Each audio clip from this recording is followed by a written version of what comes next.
Hello दोस्तों, हम एक कहानी बनाए हैं। कहानी का नाम है अखिल का छुट्टियां। चलिए शुरू करते हैं। चौक के मंटाघर को घड़ी में जैसे ही दोनों सायों एक साथ मिली, टन टन करके 12 घंटे बगल में उमिली स्थिरत को सब सुनाई दे रहा था। उसके खिलौनों में खलबली मची थी। ऐसा शोर उसने पहले कभी नहीं सुना था।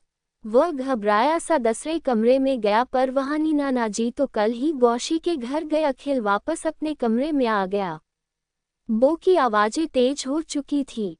उसने धीरे से क्या बोला और फिर दौड़कर अपने बिस्तर पर लेट गया।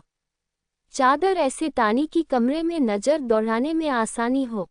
बक्से का पल्ला खुलते ही फुटबॉल लुढ़क कर बाहर आ गई। इसके बाद क्रिकेट बैट और लेदर बॉल बाहर निकले। बैडमिंटन संकट के धागे बॉक्सिंग दस्ताने में फंस गए थे। वह उससे निकलने के लिए जोर जबरदस्ती कर रहा था। किसी तरह उससे पीछा छुड़ाकर भीमे से बाहर आ गया। बॉक्सिंग दस्ताने अब भी बक्से में ही अलसाए में पड़े थे।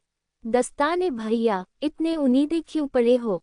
बाहर तो आओ, बैडमिंटन रैकेट ने दस्ताने से कहा। क्यों भाई, जब हमारा मालिक अखिल ही इतना अलसाया सा पड़ा रहता है तो मेरा क्या दोष?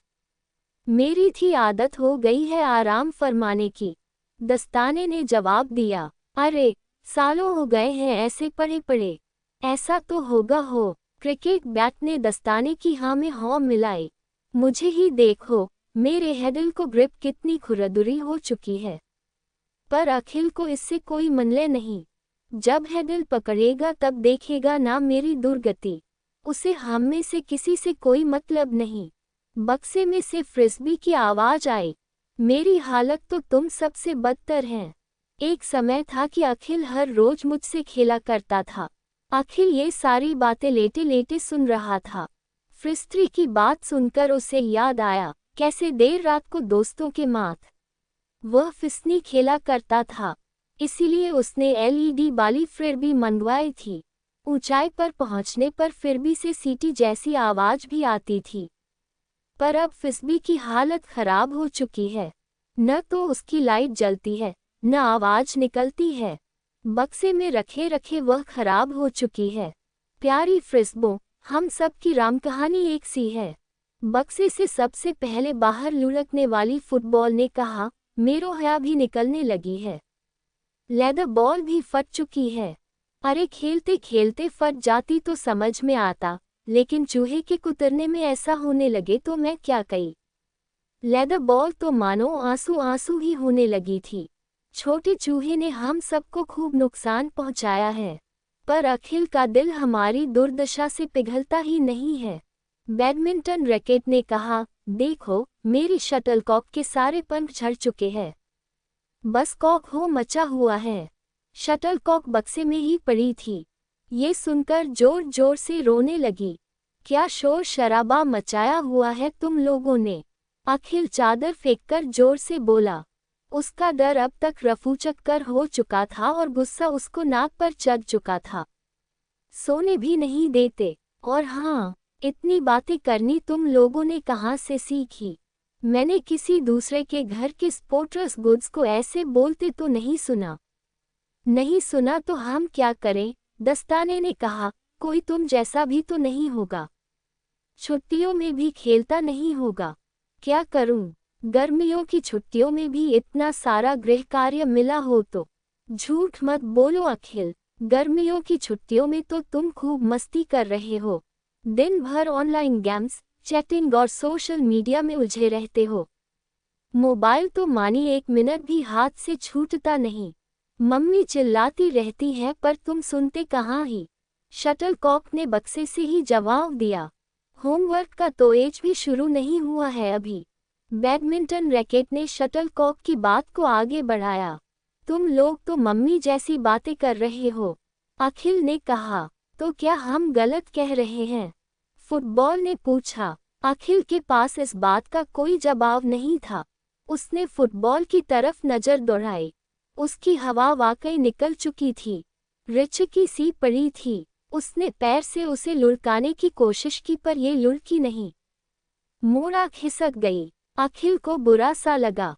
उसे यकीन नहीं हुआ कि 2 साल पहले गर्मी की छुट्टियों में उसने इसी फुटबॉल से दर्जनों गोल मारे थे।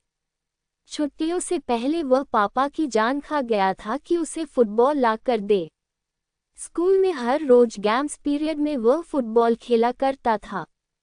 पापा कहते थे, जब पूरी तरह स्कूल में फुटबॉल खेलना सीख लेगा तब वह फुटबॉल खरीदेंगे।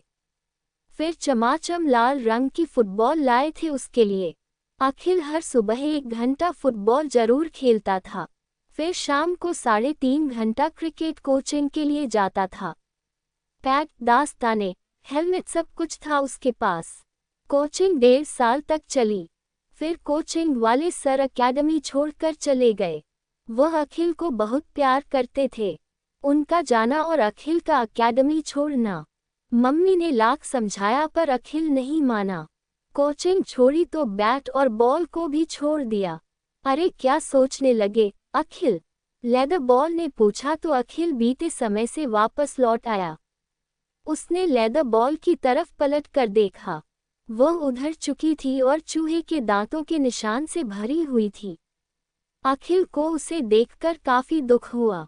कुछ नहीं, बस देख रहा हूँ, खराब हालत में हो, अब तुमसे कैसे खेलूंगा मैं? अखिल ने कहा, कोशिश करके तो देखी, थोड़ा बहुत तो खेल ही सकते हो। बक्से में से आवाज आई। जब अखिल ने चबसे में झांक कर देखा तो पाया कि यह रेलमेट की आवाज है। हेलमेट पर धूप जमी हुई थी। अखिल ने उसे उठाया और कमरे में टिश्यू पेपर से उसे पीछा। उसका नीला रंग चमक उठा। यह एक मैच में 6 छक्के लगाने पर चाचा जी ने गिफ्ट के तौर पर दिया बार। हेलमेट साफ करने के बाद उसने उसे बक्से में रख दिया। फिर नीचे पड़े बैडमिंटन रैकेट को उठाया। उसके धागे खुल रहे थे। इस रैकेट से वह पिछली गर्मी की छुट्टियों में रोजाना शाम को खेला करता था। उसके स्ट्रोक बहुत शानदार होते थे। सभी कहते थे, अखिल हर स्पोर्ट्स में अच्छा है, भला बड़े होकर क्या बनेगा। पर उसने पिछली छुट्टियों के बाद आउटडोर गेम्स खेलने बंद कर दिए। जुलाई में उसका जन्मदिन था। सामाजी ने उसे मोबाइल फोन उपहार स्वरूप दिया और धीरे धीरे घर के बाहर खेलना ही बंद हो गया। मोबाइल पर देरो गेम्स थे। फिर ताऊजी का बेटा अनीश दिल्ली आ गया रहने के लिए। उसके साथ ऑनलाइन गेम्स का चस्का लग गया। वर्चुअल दुनिया असल दुनिया से ज़्यादा अच्छी लगने लगी। अखिल का सारा जीवन ही बदल गया। इस साल भी यही सिलसिला शुरू हो गया। स्कूल के दिनों में मम्मी के डांटने के कारण मोबाइल कंप्यूटर कम खोल पाता था। इम्तिहान के बाद छुट्टियां हुई तो रोक टोक कम हो गई। बस अखिल के साथी फिर उसके हाथों में आ गए। मोबाइल कंप्यूटर की दोस्ती चालू हो गई। फिर सोचने लगा अखिल, क्या बात है? फुटबॉल ने कहा, कुछ नहीं, क्या करूं? इस टेक्नोलॉजी ने मुझे तुम लोगों से दूर कर दिया। अखिल दुखी होकर बोला, देखो अखिला, टेक्नोलॉजी बुरी नहीं होती, पर हमें उसका आदी नहीं बनना चाहिए। उसके लिए भी समय निकालो और हमारे लिए भी। छुट्टियों का भी अपना टाइम टेबल होना चाहिए। पढ़ाई और कंप्यूटर वगैरह के बाद बाहर खेलने निकलो। इससे तुम्हें ही फायदा होगा, शरीर तंदुरुस्त होगा। मम्मी पापा भी यही कहते हैं। अखिल ने कहा, पर मैं सुनता नहीं। कितना ठीक कहते हैं वो लोग, अब सोचता हूँ। तो चलो, समझ गए हो तो कल से सुधर जाओ। बॉक्सिंग दस्ताने ने कहा, याद करो मुझे कैसे खरीद कर लाए थे। पिछली छुट्टियों में ही तो तुम मेरे घर आए थे। अखिल ने मुस्कुराकर कहा, जब मैं अनीश भड़िया से पंजा लड़ाने में जीता था।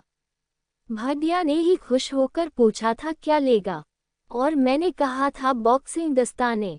अरे क्या बड़बड़ा रहा है अखिल, उठता क्यों नहीं है? 8 बज गए हैं, मौसी के घर नहीं जाना?